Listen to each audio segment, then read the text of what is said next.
morning, good afternoon, good evening, good whatever time that you happen to be visiting with me over here at It's Naturally Nat.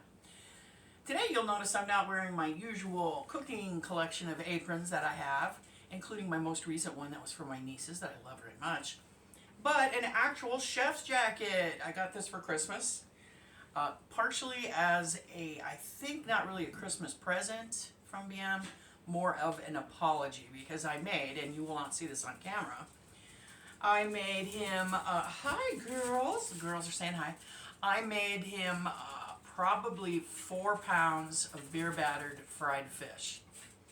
And I hate that job. I hate it. I hate it. Does it taste good? Heck yeah. Is it expensive when you go out to a restaurant and get it? Heck yeah, because it's a mess to make. And I don't have a deep fat fryer, and I had to do it in my Dutch oven. And everything smells like crap in your kitchen. Your whole house smells like crap when you deep fat fry beer battered fish, in my opinion. And I complained about it so ferociously that I ended up getting this as a Christmas present, because I did whine a lot. It didn't ruin any of my aprons, but I mean, my aprons are cute. So this is funny that I have this chef's coat, because this looks a lot like the chef's coat I had when I worked at the bistro many years ago. Only mine had pockets in the front, not this, what I call spoon pocket up front for tasting. So anyway, that's why I'm wearing this. Kind of as a little joke today. What are we making today? Well, you know, hey, it's cold out still. It's winter, and we're gonna make, drum roll here, we're gonna make a apple crisp. I've made plenty of crisps on this channel. I've made plenty of those style cobblers and desserts, and but I think this is the first time I've made an apple crisp. And the hardest and longest part of making an apple crisp, I'm here to tell you, is taking these luscious, lovely little gems. Look how small that is. I had probably 9 of these I had to do to make my crisp today, because these are what I had on hand. And they weren't getting bad. They're still cute. I'm going to probably eat this tomorrow for lunch. But I needed to use my stock, and that's what I'm always doing, is rotating stock. Okay, so let's go ahead and talk crisps. You can make any kind of crisp. You can make peach crisp. You can make, I made a pear crisp this late fall, early winter for a friend of a friend. It was great. I should have kept it. I made rhubarb crisp a long time ago on this channel. You can make just about any juicy fruit into a crisp. So let's get started. If you have little hands on deck to help you, they might not be the best at peeling, but if you have an adult around to help you, stick them with the peeling job, because that's the longest part. The rest is easy and comes together in minutes. Okay? So what I'm using today is Granny Smith, and I don't know how many cups I got here, but this would be, the recipe I used said 6 golden apples. Well, I didn't have any. I had Granny Smith, and I prefer Granny Smith anyway. So I used more like 8, right? Chopped into rough chopped pieces. They don't have to be perfect. In fact, I did make this crisp earlier this fall, and I cut the apples pretty, not thinking that it wouldn't matter and that it wouldn't plate up well, and it didn't. It doesn't plate up well if you slice the apples. So go ahead and cut them like this. Not too small, they're turning to mush, but like this, okay? To that, we'll add 1.5 teaspoons or so. I'll put the, like I always do, down in the comments, I'll put the actual recipe. But we'll need lemon juice. Gives it some tart. Also keeps it, the apples from turning brown, right? Because by the time you get doing this, see how they start to oxidize? Who wants this apple? The girls do. Here you go. Here you go, baby. All right. Anyway, then to this, you're going to want to add, what is it, 2 tablespoons of sugar. Don't worry, I'll have the correct measurements down below. And a teaspoon of cinnamon or more if you really like it. Let me mix this together a little bit with my fingers. You'll want to preheat your oven to 350. And you're going to want to butter an 8 by 8 glass baking dish. Okay? So, there we go. Really, you know what? This is a pretty healthy dish when you think of it in terms of just the apples part, because that's not a lot of sugar for all these apples. You know what I mean? The bad part, which we'll talk about in a minute, is the crisp. That's the fattening part, right? Go ahead, once you've done that, gotten these fragrantly spun around. Go ahead and put that in your 8x8. You won't need the big bowl, so you can put him in the dishwasher. Spread that out about. Oop, he's a little big, I'm going to break him in half. Spread it out and about like so. Okay? Now, set that aside because we're going to do the crisp. Right? What I got here is get a medium-sized bowl. Go ahead and you're going to want 3/4 of a cup, firmly packed, of dark brown sugar, but if all you have is light, that'll work. Okay? 3/4 of a cup or so of oatmeal. I use whatever I got, which usually is an instant, is old-fashioned oats. 3/4 of a cup of flour, some salt, and another teaspoon of cinnamon. Go ahead and get that all in the bowl. Next thing you're going to need, I did this off camera, is a stick of butter, so 1/2 cup of butter, and you need it diced up into little itty bitty pieces and kept cold. I kept this in the refrigerator till just now. In addition to a few things I need in my kitchen, one thing I need is a pastry blender. I always use the fork method. That's kind of a pain in the butt sometimes. It's one of those things that when Christmas comes around, I forget to tell my sister, and then unless she's watching my show, she doesn't know I need it. And I'm getting dirty on my chef's coat, so it's going to have to go down into the wash. My chef's coat, when I worked at the bistro, would usually at the end of a shift be pretty filthy. I'm sure Gordon Ramsay would not be impressed. I still am kind of a messy cook. But I do clean as I go. Okay, so what we're doing now is we're just cutting in the little squares of diced butter. This would probably, again, go faster if I had a pastry cutter instead of this antique fork. But no matters. A fork works just as well. In fact, assuming that if your hands aren't terribly hot, I'll show you here,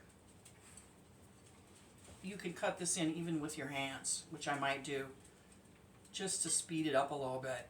And what you're aiming for is like a really coarse sand, right? With little nubbins in them, right? Oh, there's a hard piece of brown sugar in there. That's what you're aiming for here, because what the crisp does, right, on any crisp, on any dessert, is the butter bubbles up against the oats, and it bubbles up against the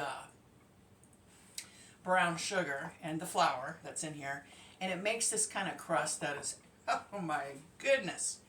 I think the best part of any crisp is just simply the crisp, the crunch, the crust on top, right?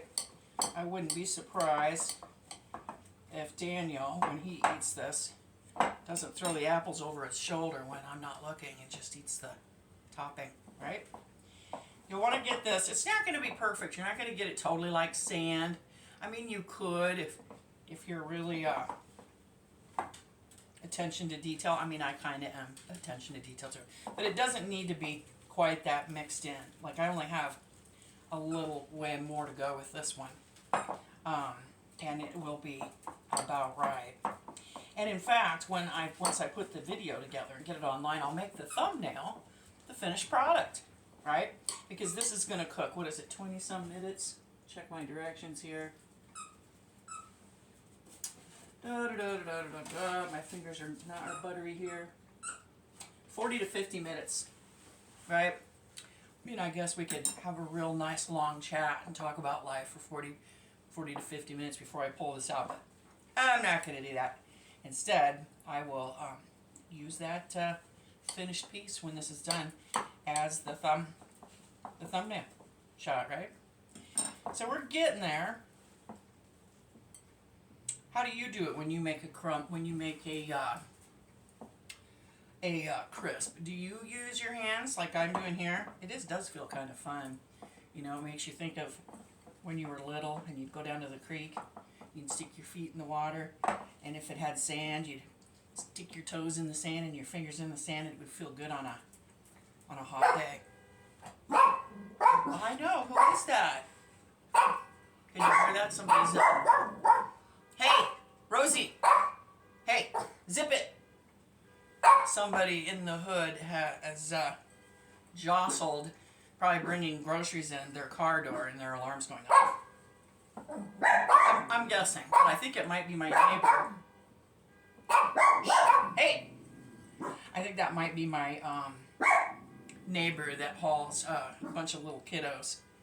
And, yep. Oh! Did it go? Get it shut off? No. Well, I say leave whatever's in your videos. Don't edit them out, right? So that stays in. The honking. You probably can't even hear it anyway. Alright, so I'm saying this is really close to the consistency that I want it. Okay? And you don't want to do this too long with your hands or the butter will get completely warm and you don't want that. It won't be as crispy, ironically. Let me rinse my hands real quick. And we'll put the topping on. And then we'll slide it into the oven. I'm going to wipe my flour off here so I look civilized. This is where we need to be. Slide this around. Go ahead, and I'll show you what this looks like here in a minute. Take your fingers and run it across the top again. You know, this cold weather, I just think that this crisp is going to be really tasty with cold weather. You know, ice cream is the best way to serve it. A dollop of ice cream on a small dessert plate with this on top. But how I serve it, because we don't have ice cream often around here, is I get that whipped topping that's under pressure, because it lasts a long time in your fridge. And I put a real pretty squirt of that on top, and that looks really good. Okay, so this is ready. Give my hands one more quick wash, and I'll show you what it looks like. This is ready for the oven. You could put a cookie sheet under it if you think it would bubble over. I've made this enough that I don't think this is going to bubble over. I say that and I might put a cookie sheet underneath it. But go ahead and put it in your 350 degree oven. No need to cover this. Let it cook 45 to 50 minutes, which I'm going to do now. I'm going to put it in my preheated oven. Make sure you're home when you do this because it's going to be perfumed throughout your house. Set my timer. Oh. And enjoy. I'm going to enjoy the smell of this house because it's going to permeate every corner and smell great. So wherever you're at, I hope you have a great day. If it's snowing and cold your way, I hope you're warm somewhere with a heating pad and a blanket and somewhere safe. If you haven't already subscribed to my fun little goofy channel, go ahead and subscribe down below. Hit the like button, that helps my channel. Subscribing also helps my channel. Leave me a comment. What's your favorite crisp? Is it rhubarb crisp? Is it apple crisp? Is it cherry crisp? Let me know what your favorite crisp is. And have a glorious, great day. And I'll see you when I post on Sundays next time. Bye-bye.